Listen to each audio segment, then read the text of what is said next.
There are lots of ways to explore outer space, but there's an inner world as well. So let's explore beyond light and sound and time and space. Join us as we listen in to an experienced inner naut. Get introduced to a new language to describe uncharted, inverted space. We enter through the portal of dreams. It was an unusual thing last night that had to do with what happens if you aren't paying attention to the aliveness and the realness in how it is that we are and who it is that we are. The only relationship that exists is a relationship with ourselves. We don't have a relationship with anything else. We just go from one thing to another, but that relationship that we have is who we are. There's a permeating essence. It goes through all things. In Cindy's dream, she was in a place where she was comfortable. And then all of a sudden, in an entirely different area, she's offered a job taking care of people with Alzheimer's in a home. She was just fine where she was and feeling good about things. Something was coming together. So she jumps off with this notion and goes over to that job. And that's just how things are. If she does that, then she's going to forget about conditions where she came from. She's then going step by step in the maze of a delirium, not paying attention to a greater wholeness.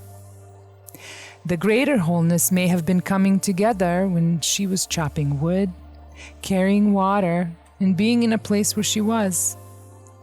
But she chose to go into some other mind sense orientation. Then she forgets. She drops and she gets spread out. She gets strewn out in an illusion of time, acting as if, based upon the illusion of some other space, that something meaningful can be there. But by getting strewn into the other illusion of space, the space that she had been paying attention to falls away. So she'll just keep going from one thing to the next without any continuity.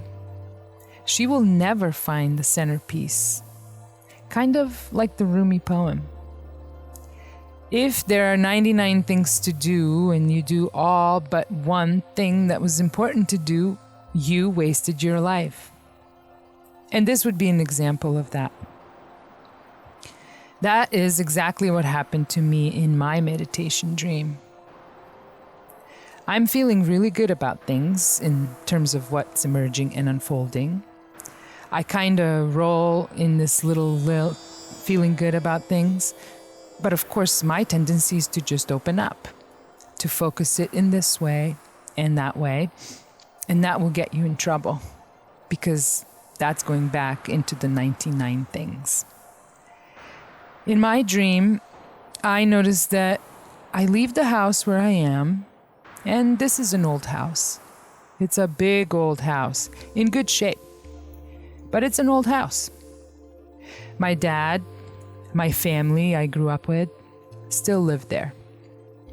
I am a young adult. We haven't been good about things. So I leave and I don't intend on coming back. I'm just kind of rolling with how I feel. But I drive by the house again, just ambling about, and I glance into the yard, and there are 6 trailers. They're the type that you oftentimes see on a flatbed train. They took up the whole front yard. A wind had come up and had tipped the front ones over a bit, and they had fallen. They missed the house, but they came down along the sides, scraping the sides of the deck. They didn't really do any damage or wiped out anything except the gutter. They were that close and tight, and they hadn't quite completely come down, which would have taken out the rest of something that was kind of important to the deck. I wonder what's going on. So I go inside the house, which of course represents the self, and I yelled out, "Anybody home? Anybody here?" I suddenly hear on the far end of the house a voice I don't recognize. As I walked over there, I noticed that the floor is a little irregular. That's okay, it's an old house. Then I saw why it sagged and heaved a little bit, because there's about 5 or 6 rotten timbers. They must have come up from the basement. So they're shoring up the foundation. That's maybe why the folks left, because the house is being renovated, but nobody's around. That's kind of shocking. I get back there, no workers around, just a couple of punk kids. One of them starts to BS me about this and that. I recognize the vibe right away. You know, it's a confidence game that's played all the time in life, where you are meant to accept this and that, to shift and fix something that has gone askew. Their vibe is haywire. Then I mentioned to them what is happening out front with the fallen trailers, and that they should take some of those rotten timbers and shore that up. It would just take them an instant to do. Then I wake up from the dream as I'm saying, "Come on, follow me. I'll show you what I mean." That was the meditation dream. So I described the scenario, which was triggered by things that are happening in the outer, where people are acting as if something can happen and will be happening, and it isn't necessarily happening. At least not the result of how you think something should work out. Well, an example could be the government. You know, the idea that they can throw money at things and that's going to fix stuff. And yet, this feels like stalling. It is not a fix, because it's deviated from the fixing. In other words, the house represents me, the foundation of myself, and the timbers are being replaced to shore that up. Now, all of a sudden, something is happening, but in an unexpected, blindsided way. If you were feeling good, this would have been okay, but nobody is home. There's no one responsible. Later, things would be much, much worse. Other than that, everything's functional, everything is adequate. The state of things can be a little off this way or that way, but it doesn't drain me or change things a lot because it's all fixable. But I can see that there's like an amnesia or a failure to take into account that failure is the real game. And if you don't pay attention, then you're not really dealing with things, and things stay in a state of decay. I feel like, in my case, I can look at a number of things that triggered this dream. Like I say, it could be the way the government is. It could be a whole number of things. For me, it was also triggered by talking to an attorney who was trying to BS me in terms of what was being done, as if buying time. And what was being done would undermine what was already okay.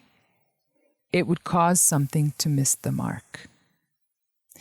That's how it was in Cindy's dream, where she felt okay where she was, but nevertheless she was going to take a job in a whole different aspect of herself, to be in charge of an Alzheimer unit. And as time would progress, she would forget what she had done, where she had come from, and what was being pulled together there would all fall by the wayside. She would end up not even knowing, going around and around in circles, not paying attention to what she really is, which is an all-permeating essence.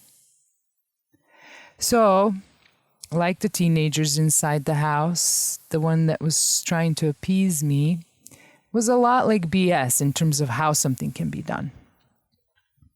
Even the Reform Party doesn't have a solution either. There's a way of holding on to something that permeates through you, which is fine, but that gets lost. You can get caught up in directing that, as a focus to this and to that, only to find out that it goes nowhere. And that's when you're going to get shocked, because it was never about the pretentiousness. All is basically okay. All could be good. It could be just fine, but you're constantly blindsiding yourself. Basically, BS affects the vibration of things.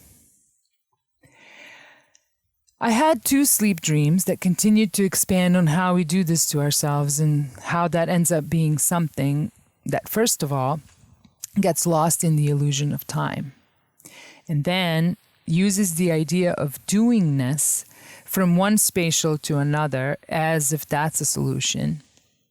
And so you lose track even of your wholeness, your overallness. So in the first dream, I'm in the courthouse and we're waiting for something to transpire there. I tell my partner that the ruling is worse than we realize. He's trying to look at how it is limited in terms of the conspiracy of it all. And I say, no, it's worse. Go and look up conspiracy. You'll see. I suddenly realized that that is what I should do. So I stepped out of the room in the courthouse. I ran into the main hallway, and there within 10 seconds, there was a great big legal dictionary. It explains all the nuances about conspiracy. I'm shocked to find out that in a legal dictionary, there's all this stuff going on about it. It's far deeper than I realized. It goes on and on over a page of all the little nuances, including some words that had to do with aspects of conspiracy that I don't even know the meaning of. So I realized I need to make a copy of this and take it and study it at my leisure. I asked, where's there a copier? I was told, not today. That part of the courthouse is closed again. I'm hot to trot and everything's at a key focal point. Now, all of a sudden, I'm shunted away. Now I'll have to deal with it later. Well, later, of course, it loses its significance. The impulse loses the impact it once had. Then I have this other dream that's doing the same thing. I'm in dispute with a woman who's taking care of my young daughter. I find out she tried to auction the child off. Now, all of a sudden, she realizes I oppose this and I want to do something about it. She realizes that she needs to fight me on this issue. She wants full control over the child, except for maybe next year. Well, that makes no sense because she was trying to auction this little one off.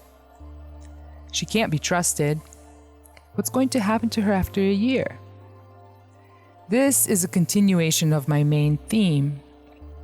I feel I am being undermined on an issue, but it's a done deal. The dream is saying that pretending the matter could be handed back based upon 1 year, I can trust her, except as a resolution to the matter based upon what I know going on as an underlying motive.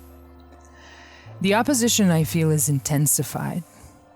Now that I have taken a position to oppose and let my position be made known, my feeling is that other bad things are going to happen. If you get compromised, you'll get distracted, and everyone will forget that they're dealing with something bad. The key issue is being handled in avoidance, rather than actually getting to something that addresses what is important. If I were to apply that to the case that I have in court, I got distracted from, if you could actually hear a case that you can't hear, it'll go on and on and on and on. Then it will have been assumed that you waived that if you aren't able to get to the bottom of things. Back to the dream again. Out in an open court, unknown factors will interfere. The issue will get distracted, confused, or redefined.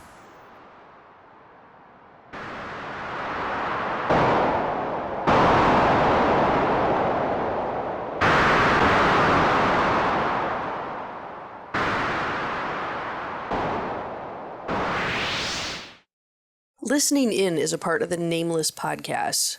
Nameless, Evolution Begins Within, is available on Apple Podcast, Spotify, and all major platforms. Or go to our website, thenamelessshow.com, for more information. Copyright 2021 under Sophia Unity Foundation, where wisdom is one.